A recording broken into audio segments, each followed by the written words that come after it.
Selamat berjumpa di channel Nilai Manfaat. Terima kasih telah berada di sini. Dalam video series ini, kita akan belajar selama 64 hari untuk membangun nilai pada diri Anda. Video ini akan membantu perubahan positif yang luar biasa pada diri Anda.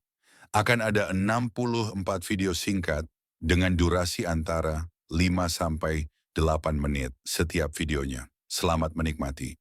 Pernah dengar nggak sih ungkapan yang bilang skill itu penting, tapi koneksi itu lebih nendang?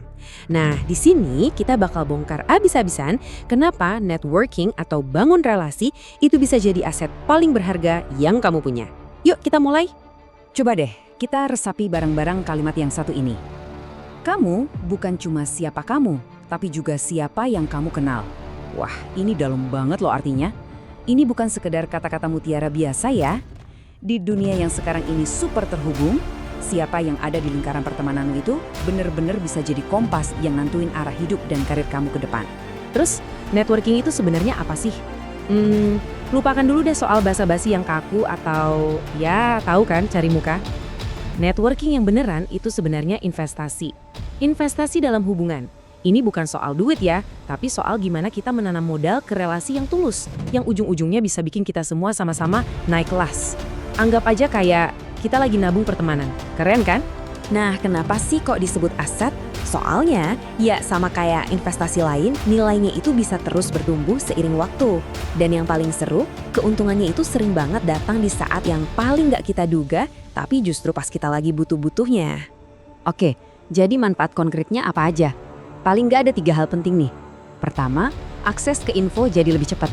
Kamu bisa jadi orang pertama yang dengar soal lowongan kerja keren atau proyek baru. Kedua, ini nih, pintu peluang jadi kebuka lebar. Serius deh, kadang rezeki itu datang cuma karena kita kenal orang yang pas di waktu yang pas. Dan yang ketiga, ini yang sering dilupain. Kita jadi punya support system yang kuat, punya teman buat diskusi, minta saran, atau bahkan kolaborasi. Wah, itu harganya tak ternilai. Mungkin sekarang di kepala kamu ada pikiran kayak, aduh tapi aku kan nggak jago ngobrol, atau aku nggak enakan kalau minta tolong orang.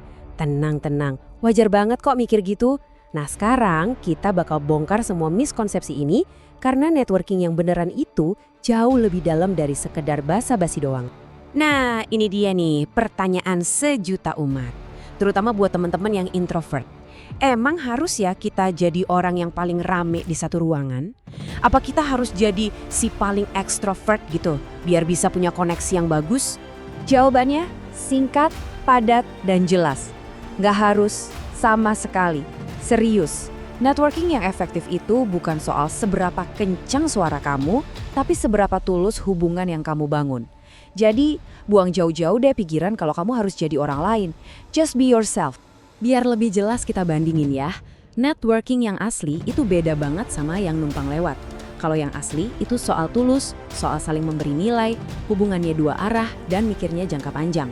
Nah kalau yang numpang lewat, ya itu, datangnya cuma pas lagi butuh doang, hubungannya 1 arah, transaksional banget. Intinya cuma satu sih, jangan jadi orang yang cuma muncul pas ada maunya. Oke, udah ngerti konsepnya, sekarang kita masuk ke bagian praktisnya. Gimana sih caranya ngebangun koneksi yang tulus tanpa ngerasa canggung atau kelihatan palsu? Tenang, kuncinya ada di beberapa langkah sederhana kok. Dan ini bisa dilakuin sama siapa aja, beneran. Ada 3 tips utama nih. Pertama, jadi diri sendiri. Udah, itu aja. Orang tuh bisa ngerasain loh mana yang tulus, mana yang enggak. Kedua, coba deh lebih banyak dengerin. Tunjukin kalau kamu emang tertarik sama cerita mereka. Bukan cuma pengen nyeritain tentang diri sendiri. Dan yang ketiga, konsisten. Seriously, sebuah hai apa kabar singkat atau ngucapin selamat di hari spesial mereka itu jauh lebih berarti daripada kamu ngilang berbulan-bulan terus tiba-tiba nongol pas ada butuhnya. Mau contoh di dunia nyata? Wah, banyak banget. Coba bayangin, mahasiswa yang aktif di organisasi, kenalan sama senior, tahu-tahu dapat jembatan buat kerjaan pertama. Atau karyawan yang biasa aja, suka bantuin teman di kantor, tiba-tiba dapat rekomendasi buat promosi. Bahkan pebisnis, bisa loh ketemu partner bisnis idealnya pas lagi santai ngopi. Tuh kan, peluang itu beneran ada di mana-mana. Oke, sebagai penutup, ada satu hal penting banget yang perlu kita ingat. Ngebangun relasi itu bukan lari sprint tapi lari maraton. Hasilnya mungkin gak bakal kelihatan besok atau lusa. Nggak instan, tapi percaya deh, penantiannya itu bakal worth it banget. Dan ini dia mungkin metafora terbaiknya. Anggap aja setiap interaksi tulus yang kamu lakuin itu kayak lagi nanam sebutir benih. Kamu siram, kamu rawat dengan konsistensi dan ketulusan. Ya, mungkin butuh waktu. Tapi suatu saat nanti, pohon relasi itu bakal tumbuh jadi besar, kokoh, dan akhirnya berbuah lebat buat kamu. Jadi pertanyaannya sekarang, kembali ke kamu. Nggak usah muluk-muluk, mulai aja dari satu sapaan, satu pesan singkat, atau satu ajakan ngopi. Pohon relasi apa nih yang mau kamu tanam hari ini? Karena bisa jadi aset terbaik dalam hidupmu itu cuma sejauh satu hai darimu.